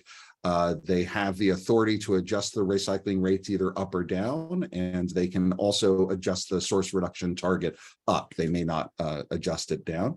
And they can also access their direct spending from the trust fund if there's a closure or a transfer for the PRO, which they can obviously revoke the charter of the PRO, as well as if they, at the end of the legislation, if they're unable to reach the rates and dates, CalRecycle can take over at that point as well. You can go to the next slide. Thought I would give a bit of detail to the advisory board and list it out. Go to the next screen. I think this is one of the great innovations, if you look at global EPR programs, that we are seeing in laws that are passed around the country. The 4 laws, 3 of them have advisory boards with similar makeup to this, which really get a broad spectrum of who impacts the recycling system and the circular economy in California, and really will bring great amounts of expertise to be able to share, to make sure that the system is functioning. They'll be reviewing the PRO plan. They are approving a great number of pieces of how the PRO is going to have to comply with the statute, and we'll get a really diverse set of perspectives of folks that either are a part of the system or impacted by the system, and we'll be able to bring their expertise and recommendations to make sure that the bill is working as it should. You can go to the next slide. Oh, and that's it. So I just wanted to say thank you again. And one of the big takeaways I wanted to say is just that the process that we went through in collaboration with all the folks on this line to be able to get to the law that ultimately was passed is something that I think should be replicated around the country, to be able to bring all the various perspectives to town to the table, the policymakers, the communities, the haulers, the industry, everybody coming together to be able to work together to find that solution, alongside, of course, the policymakers and the ENGOs. And with that, I will pass it back to Heidi, who I think will pass it to Adam. And thanks for having me. Thank you so much, Dylan. And so I think Adam Regele with the California Chamber of Commerce was a key person working on this bill with us. And Adam just had a son and has been home, and we're very grateful to have him here today. So thank you, Adam. Good morning. If there's any crying, I apologize in advance, but he's napping. So I'll go quick because I know we're running close to the time and there's other speakers. So Adam Regele on behalf of the California Chamber of Commerce. Just for those who don't know, CalChamber is a 501c6, represents about 25% of all private sector jobs in California, a membership of about 14,000 businesses, 2/3 being small. Our focus on SB 54 runs many years. Folks may or may not know, but we've been trying to negotiate 54 for since this impetus of it in 2019. We didn't obviously get there in prior years. I do agree with other speakers who said the ballot certainly changed the dynamic for many businesses that did not see SB 54 in whatever version you wanted to point to as being implementable or feasible, or didn't have other negative consequences either to their supply chains, their actual products that they're trying to protect or ship, or just cost, depending on who you talk to. There are a lot of businesses that do see the writing on the wall on sustainability and what their customers are demanding and want to be part of the solution. And so obviously representing 14,000 businesses, I saw the full gamut of perspectives from the business community, and they range significantly. But there was both enough apprehension with how the ballot was structured. There was less flexibility, which some may think is actually better, but I think from both an environmental and business perspective, and I could, if I had more time, make hopefully a compelling case for why that is to be a detrimental to not have flexibility. I think the PRO, as though there is apprehension, I think, from NGOs that there may be too much control. I think, as others spoke to, there's a lot of checks and balances in this EPR program that provide the flexibility that the business community said they needed in order to look at international and complex supply chains. As we all know, they're already constrained. So there was a lot of fear going into this that SB 54, if not done correctly, would exacerbate those supply chain issues, exacerbate costs, exacerbate breakage or return, or having to ship products back to East Asia, wherever they're made. So a plethora of concerns in the food industry on if you look at CalRecycle's waste characterization studies, you know that organic waste is up to 30 to 50% of the waste stream in California. And so how you do packaging in the food space mattered greatly. And at least from our perspective, of course. And so we know if there are alternatives to packaging, SB 54 is really both the hammer and incentive to move industry towards more sustainable packaging. And because it's material neutral in so many ways, it's not just having them shift from one single use to a different material type and then wash their hands of it. They will have to be looking at their full supply chain, whether it's paper, glass, metal, or plastic. But certainly there was a question in the chat about source reduction focused on plastics. I personally believe it's partly a political issue in the building. That was where we thought we could get political consensus on source reduction. I think if you started going into other material types, you opened up a political conundrum. And so I think that's why it started there. Plus, if you look at, I think, the scientific literature on plastics, it was treated differently because of how its environmental impacts are different from, say, a fiber-based material. But no doubt about it, all material is looked at in this bill and needs to reach that circularity. That was one of the big pieces, I guess, I'll speak to on the ballot. It didn't have any of the end market pieces. And so when you talk about circularity and you only talk about source reduction, the big piece that was missing, I think, from the ballot, and not to speak ill of the ballot or not, but our perspective was, if you don't create end markets, you do not address the national sword problem, which is this material has no value on the commodities market, and therefore doesn't have any incentive for the businesses to purchase and put back into new packaging. And it's much cheaper to go back to virgin resin. And so SB 54 really tries to change the economics of packaging so that businesses are incentivized to repurchase that packaging and put it back in. And where they can't, substitute it for something that's more environmentally preferable. All this is to say is it's extremely challenging. SB 54 is not something that we look at as easy to implement or will somehow be not onerous compared to the ballot. We just think it had, and it's way too long of a bill to go over every detail, but there are things in SB 54 that we think allow to achieve the business issues and concerns while addressing the most pressing environmental concerns around microplastics, plastic pollution in general, and then just excessive packaging where it's not needed. So I'll leave it there. There's a bunch of questions I think I could answer, Heidi, but I'll kick it back just in interest of time. And if if you want to have me answer it, I'm happy to do that in the future. So I'll stop there. Thanks, Heidi. Thanks so much, Adam. And because of time, we're going to move quickly on to our last three speakers. So we're going to turn it over now to Derek Dolfie and John Kennedy, who are representing the local governments of California. John represents Regional Council of the Rural County Representatives of California, and Derek, the League of California Cities. So I'll turn it over to both of you. Thank you. Thanks, Heidi, and hello, everyone. I'm happy to be here today. My name is Derek Dolfie. I am the environmental quality lobbyist at the League of California Cities and one of the two local government folks, along with my colleague, John Kennedy, who helped with SB 54 in the last several years. So what I wanted to do quickly, and a lot of things I touched on, or I won't go into detail because they've been touched on by other speakers, but I did want to set the stage a little bit around kind of why local governments came to the table and kind of what this means for local governments moving forward now that the bill has been signed into law. So as many folks know, back in 1989, California passed 8939, which created this 50% diversion rate from landfills. And so that was kind of the beginning of the big recycling push in California. And then that was followed up in 2011 by the passage of AB 341, which set another ambitious goal of a 75% recycling, compostable, and source reduction rate by 2020. We're not quite there yet, but obviously we think that with the passage of SB 54, that will greatly improve that number and help us meet that goal.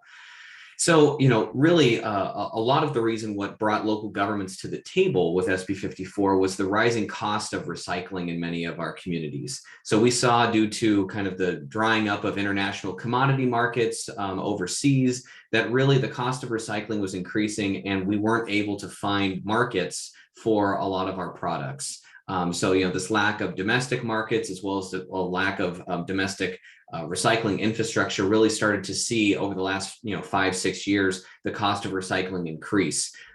Before I would say 2016, many cities actually were able to subsidize their recycling rates because they were actually able to sell their recyclable commodities for a profit. So cities were making money from recycling. But now, as we've seen those markets dry up and some of the international commodity markets change, we've actually seen that a lot of cities are spending money just to get somebody to take the material off their hands. So what used to be a windfall has now become a lot more of a cost for local governments. And obviously that shows up in higher rates that our ratepayers pay for their garbage and recycling bills. And nobody wants to see that.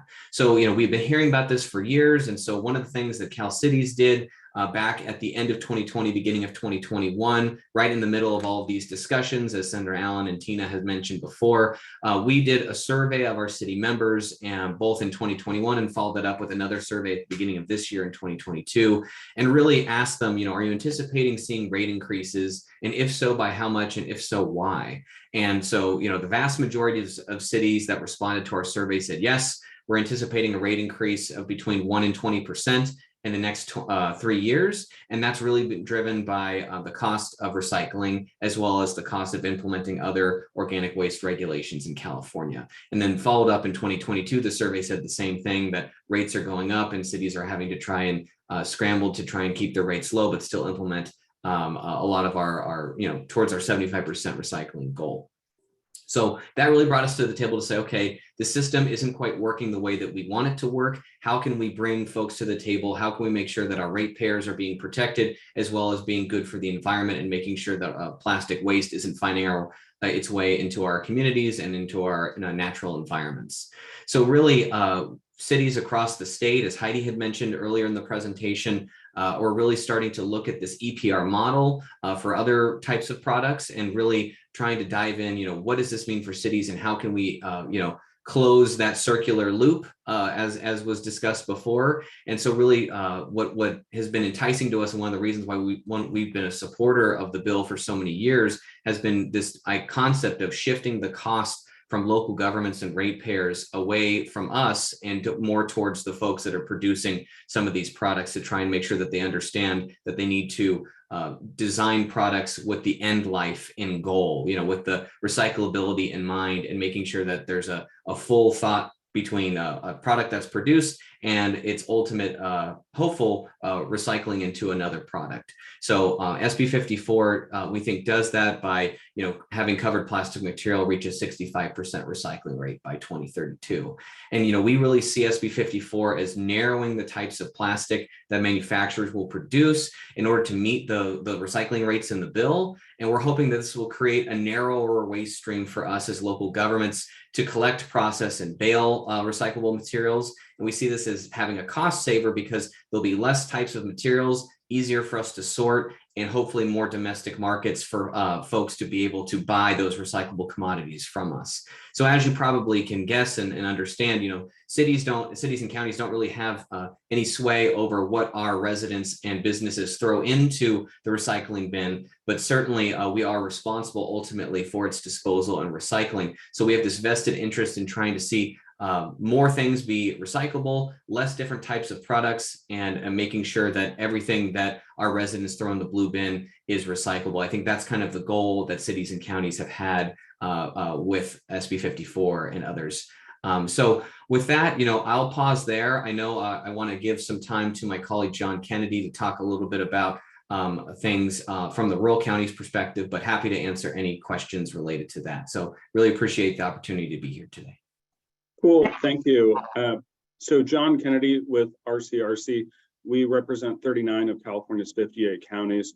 You may think of California as having large, giant metropolises, but many of our counties, all of our counties have populations between 1,000 residents and 500,000 residents. So many rural areas in the state with very different challenges and opportunities than what we find in urban areas. But we find ourselves in the same position as Derek and the league in terms of managing solid waste, managing landfills, and trying to find end markets. So SB 54 was really appealing from our perspective because it requires manufacturers to ensure that products are recyclable, requires manufacturers to achieve certain recycling rates, which will help create the end markets that we all desperately need, shift responsibility for managing these costs to those who introduce the commodities into the marketplace, and builds on the existing system. So we're not necessarily creating a completely new framework. We're building onto the existing collection system that we've developed in California and refined over the last several decades. So as Derek mentioned, one of the things that we're very interested in is bringing manufacturers on board, so they're helping to share some of these costs. So SB 54 commendably requires the PRO to fund our implementation costs. That's including consumer outreach and education, transportation materials, sorting, baling, and aggregating covered materials, bringing them to market, and then improvements to infrastructure to get to the quality we need to find end uses for these products. So we're ensuring that ratepayers aren't going to be impacted, that local governments aren't going to be impacted. The 54 model is interesting for local governments because it requires local jurisdictions and our recycling service providers to include in our collection systems all of those materials that CalRecycle is determined are recyclable. They have to make that determination by 2024.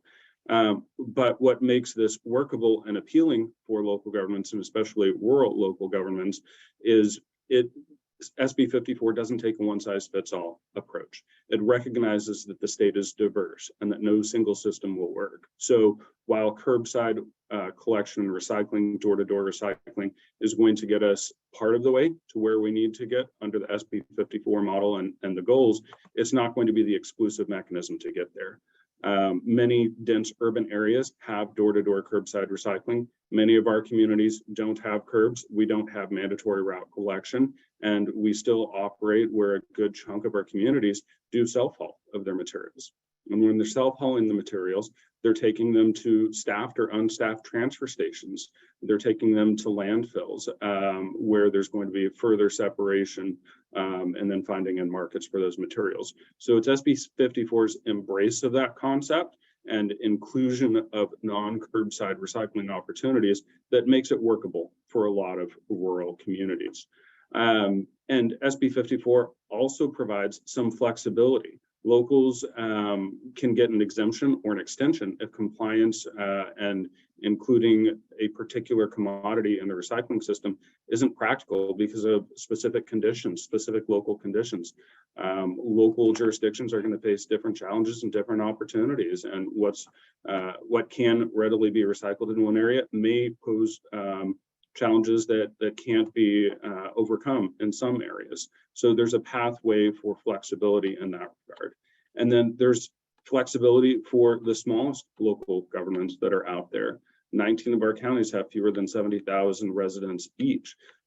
So that represents a grand total of 1.5% of the state's population. It's what we collectively refer to as budget dust here, very, very small part of the state's population. But there's a provision in SB 54 that allows those jurisdictions to get an exemption from the 54 collection requirements because the costs of compliance and the benefits that would achieve aren't really going to pencil out on balance. So SB 54, why we're at the table, why we're supportive, it ensures that single-use packaging is recyclable, helps locals in the state achieve our solid waste and recycling objectives with the important partner of manufacturers who introduce these materials into the stream of commerce. And so with that, I'm happy to turn it back over to Heidi or to, I think, Chuck with Republic is next.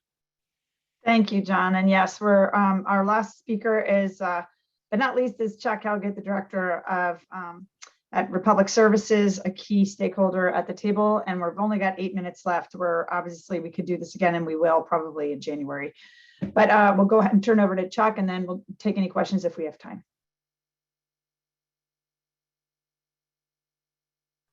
Chuck?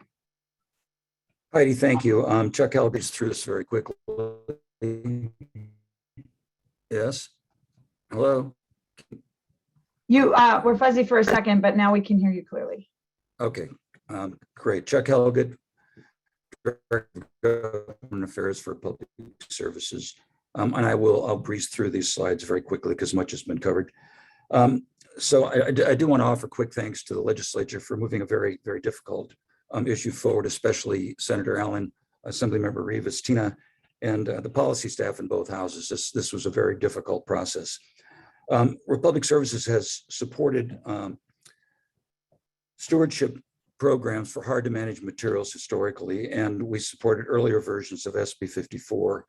While industry was split early on, I think the initiative, as mentioned earlier, changed the dynamics after failure of some of these earlier versions. The industry did sit down, collaborate, and establish a set of principles. Next slide, please. And skip to the next one. The solid waste priorities that were set in our negotiations around the small table included safeguarding of the existing and effectively functioning franchise system and rate base, first of all.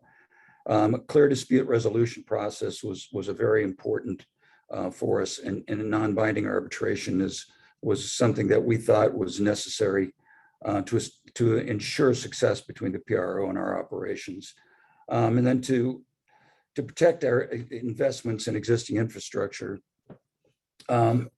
we also felt it was very necessary to ensure that existing collection and recycling infrastructure is utilized as a primary piece of the puzzle moving forward.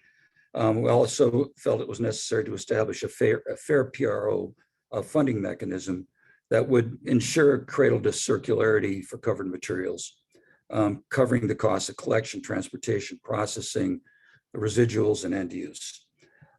Market development for us was key, and I think the Chamber mentioned that as well. Without effective markets, we're recycling material with no place to go, and that was a very high priority for us. Meaning meaningful industry engagement in the needs assessment, the PRO plan through the advisory board was also critical, and reasonable CalRecycle oversight and regulatory authority over the PRO. Next slide, please. Just very quickly, the process was covered in detail by Tina, but I do want to say early on, Tina warned us to come out of our corners and actually sit down and collaborate. And once once we sort of got past fundamental positions and negotiations started to move forward. We did see the process complicated by late amendments from CalRecycle. It created some consternation on the industry part, but I think we moved past much of that. Again, compliments to the deliberative process that was conducted through the two and many committees in the legislature. And I think the agreement on funding, interesting for us, was what really tipped the scales. Next slide, please. So key outcomes for us, infrastructure and curbside collection, as indicated earlier, has been preserved in SB 54. And again, we think SB 54 is a strong step forward, as I said earlier, in ensuring that hard to manage materials not only find a way to be recycled, but find markets at the end of the process. Another key outcome was safeguarding the franchise system and the rate base. Meaningful engagement in the PRO process and the needs assessment. The needs assessment, which informs the PRO plan, to us was a critical element in the outcome of the legislation. And then funding responsibility and having that reside with the PRO, as mentioned earlier. And again, we thought there's CalRecycle oversight, with some exceptions, was achieved in the final piece of legislation. Next slide, please. Some of the concerns that we still have with SB 54, and I'd call these technical concerns more than anything. We worked on a legislation, AB 1897, at the end of the legislative cycle, and basically ran out of time and needed more time, I think, to provide clarity for what we were seeking. But what we do believe there needs to be a clear dispute resolution process. And I think improvements in SB 54 in that area is very important to us. We think that there still may be market development barriers that we need to discuss, I think, in a little bit more detail, and it should be one of the topics for cleanup legislation. CalRecycle's regulatory authority over interstate markets and processing standards, and what is a responsible end market, has also raised some concerns for us, and we look forward to sorting that out. Again, we still struggle trying to figure out where the line will be drawn between the funding responsibility for the PRO and the existing rate base. And then collaboration between the PRO and locals and industry is going to be very important. So again, we look forward to working with the stakeholders, the legislative staff, CalRecycle, and certainly the other stakeholders on maybe addressing these concerns going forward. In closing, SB 54 followed what I would call a long and often complicated and painful path, but through collaboration and cooperation, the bill was passed into law. But now the hard part, how will this bill be implemented? And again, success on that path, we believe, also depends on further collaboration, cooperation, and reasonable leadership from the regulators, the PRO, local government, and stakeholders, and of course, from our solid waste and recycling partners. So Heidi, I did that quickly, but we're at the end of that. Thank you for everyone. Be happy to answer any questions. Thanks again so much, Chuck. And to all the speakers, we've literally only got a minute left. So I guess what this tells us is there's, even on our side, just such a big need to get the information out about what happened and what the bill does, or we think it's going to do, and so forth. So I'm going to ask Jordan to just go to the next slide quickly to wrap up. And I was going to ask this, but we won't have time, and we don't unfortunately have time for audience questions, but we're going to try to get them back to you individually. But I guess I just want to first just take a minute to celebrate that we got this done. It's incredibly difficult, but now, after you celebrate, next slide, you've got to get to work, because this was really hard. If you want to join us, we'd love to have you. We are literally going to have SB 54 implementation working group set up. We're going to start having meetings either in December or January. And if you'd like to sign up for that, please go to the link here. Because we did this with the paint bill, where we'd facilitate at least monthly meetings and talk about what was happening with the regulations, what questions were coming up. talk, and so you get to learn from other people in the same space, and then you can decide for yourself how you want to comment, etc. And for states who want help with this, I'm happy to help you. Everybody on this call would be happy to help you, I'm sure, because we all have a vested interest in trying to harmonize across the country and make it easier for industry. But at the same time, we've got to make sure that the bills stay high bar, and we think we've got a very high bar here. I'd love to go into more detail about two things. One is the definition of recycling. I just want to highlight it does not include combustion, incineration, energy generation, or other forms of disposal or any fuel production except for anaerobic digestion. And I know there's been questions about that the department shall establish a process to identify covered material while determined to be used for single use for purposes of the chapter.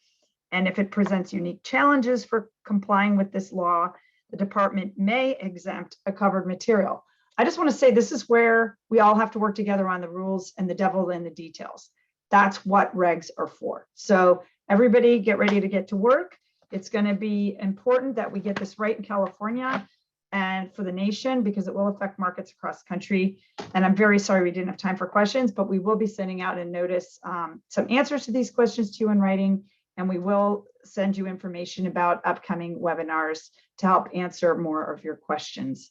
So with that, I'm going to say thank you. Please follow us on social media. We are going to post again this webinar and the slides on our website at www.nsaction.us. And again, thanks to all the panelists. I'm sorry we didn't have more time, but we sure had a lot to say. And we tried to answer as many questions as we could in the chat.